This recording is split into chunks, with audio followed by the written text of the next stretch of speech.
नमस्कार दोस्तों, आपका स्वागत है हमारे YouTube चैनल पर। अगर आपने अब तक हमारे चैनल को सब्सक्राइब नहीं किया तो सब्सक्राइब कर लें।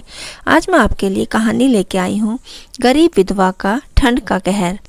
प्रिया एक गरीब विधवा औरत थी। वह अपनी सास और 5 साल के बेटे अमित के साथ रहती थी। उसकी सास रुक्मणी बहुत गुस्से वाली थी। रुक्मणी हमेशा अपनी बहू को डांटती मारती थी। एक दिन प्रिया घर में काम कर रही थी, तभी रुक्मणी उसके पास आती है। रुक्मणी कहती है, बहू तू घर का काम ही करती रहेगी या बाहर जाकर भी कोई काम करेगी? मेरे बेटे को खा गई, अब क्या मेरे पोतों को भूखा मारेगी? बाहर जाकर कुछ काम कर और पैसे कमा कर ला। प्रिया ने कहा, माँ जी मैं कल गई थी काम ढूंढने, लेकिन मुझे कोई काम नहीं मिला। आज फिर जाकर काम की तलाश करती हूँ। प्रिया अपनी सास और अमित के लिए खाना बनाकर बाहर चली जाती है। वह कई जगह जाती है, लेकिन उसे कोई काम नहीं मिलता। इसी तरह पूरा दिन बीत जाता है। प्रिया निराश होकर घर की तरफ चल देती है। तभी वह एक ढाबे पर किसी को बात करते सुनती है। ढाबे वाला कहता है, देख भाई मोहन, तू मुझसे दुगने पैसे ले ले, लेकिन काम छोड़कर मत जा। तू इतना अच्छा खाना बनाता है, तभी मेरा ढाबा चल रहा है। अब तू अचानक काम छोड़कर जा रहा है। मोहन ने कहा, मैं अपने गांव जा रहा हूँ, 1 महीने बाद वापस आ जाऊँगा। ढाबे वाले ने कहा, 1 महीने में तो मेरे सारे ग्राहक टूट जाएंगे। तू 1 हफ्ते में वापस आ जा, मैं तुझे दुगने पैसे दूंगा। लेकिन मोहन नहीं मानता और नौकरी छोड़कर चला जाता है। तभी प्रिया ढाबे वाले के पास जाती है। प्रिया कहती है, भैया मैंने अभी तुम्हारी बातें सुनी। मुझे बहुत अच्छा खाना बनाना आता है, मुझे नौकरी पर रख लो। ढाबे वाले ने कहा, यह कोई घर का खाना नहीं बनाना है, हर दिन 300 लोगों का खाना बनता है, तुम कैसे बना पाओगी? प्रिया ने कहा, भैया मुझे पैसों की बहुत ज़रूरत है, मेरा विश्वास करो, तुम्हारा एक भी ग्राहक वापस नहीं जाएगा। ढाबे वाले ने बोला, पहले कहीं काम किया है?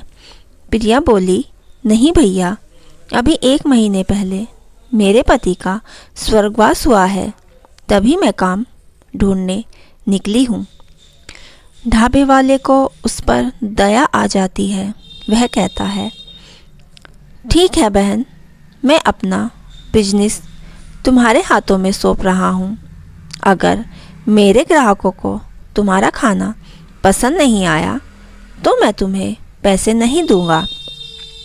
प्रिया मान जाती है। अगले दिन से प्रिया ढाबे पर खाना बनाने लगती है। प्रिया बहुत अच्छा खाना बनाती है, जिससे उसके ढाबे पर लोगों की संख्या बढ़ने लग जाती है। प्रिया को इसी तरह खाना बनाते 1 महीना होने वाला था। एक दिन मोहन वापस ढाबे पर आ जाता है। मोहन कहता है, लो सेठ, मैं आ गया। तुम्हारे बारे में सोचकर मैं 1 महीने से पहले ही आ गया। बताओ आज क्या बनाना है? ढाबे वाला बोला, भाग यहाँ से, मैंने किसी और को रख लिया है। तू तो दुगने पैसे में भी नहीं मान रहा था, और यह औरत बहुत अच्छा खाना बनाती है। तू अब अपना रास्ता नाप। मोहन को बहुत गुस्सा आ जाता है। मोहन कहता है, मैं भी देखता हूँ यह ढाबे पर कितने दिन काम करती है। इसके जाने के बाद तू मेरे पास आएगा, तब तुझे दुगने दाम देने होंगे। मोहन वहाँ से चला जाता है और प्रिया को ढाबे से निकलवाने की तरकीब सोचने लगता है। इसी बीच ठंड का मौसम आ जाता है। प्रिया को अभी ढाबे पर रात हो जाती थी। ठंड के मौसम में वह ठिठुरती हुई देर रात तक घर पहुँचती थी। एक दिन वह रात को अपने घर जा रही थी, तभी उसे रास्ते में मोहन मिल जाता है। मोहन कहता है, सुन, वह ढाबा मेरा है, कल से वहाँ काम छोड़ दे, नहीं तो तुझे बुरा कोई नहीं होगा।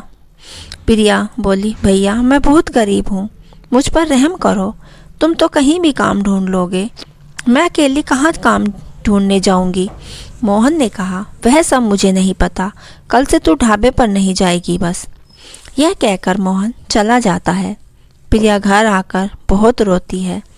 अगले दिन वह ढाबे पर जाकर ढाबे के मालिक को सारी बात बता देती है। उसका मालिक कहता है, ढाबे वाला बोला, बहन तू चिंता मत करो, इस मोहन को तो मैं सबक सिखाऊंगा, तुम आज फिर उसी रास्ते से जाना। प्रिया बोली, भैया इतनी सर्दी में वह सड़क सुनसान रहती है, कहीं मोहन मिल गया तो पता नहीं मेरे साथ क्या करेगा। ढाबे वाले ने कहा, बहन तुम चिंता मत करो, मैं छिपकर वहीं रहूँगा, जब वह तुम्हारे पास आएगा तभी मैं उसे पकड़ लूँगा। प्रिया रात को उसी रास्ते से वापस चल देती है। तभी मोहन उसे मिलता है। मोहन ने कहा, मेरे मना करने के बाद भी तू ढाबे पर गई, अब मैं तुझे नहीं छोड़ूंगा। मोहन जैसे ही उसे मारने के लिए आगे बढ़ता है, ढाबे का मालिक पुलिस के साथ आकर उसे पकड़ लेता है। पुलिस कहती है, एक गरीब विधवा औरत को परेशान करता है, अब तो तुझे ढाबा नहीं जेल मिलेगी। यह कहकर वे मोहन को पकड़कर ले जाते हैं। प्रिया अगले दिन से फिर से ढाबे पर काम करने लगती है। दोस्तों, हमारी यह कहानी आपको कैसी लगी, अपनी राय हमें कमेंट बॉक्स में ज़रूर बताइए और हमारे चैनल को सब्सक्राइब करना ना भूलें। कहानी पूरी सुनने के लिए आपका दिल से धन्यवाद।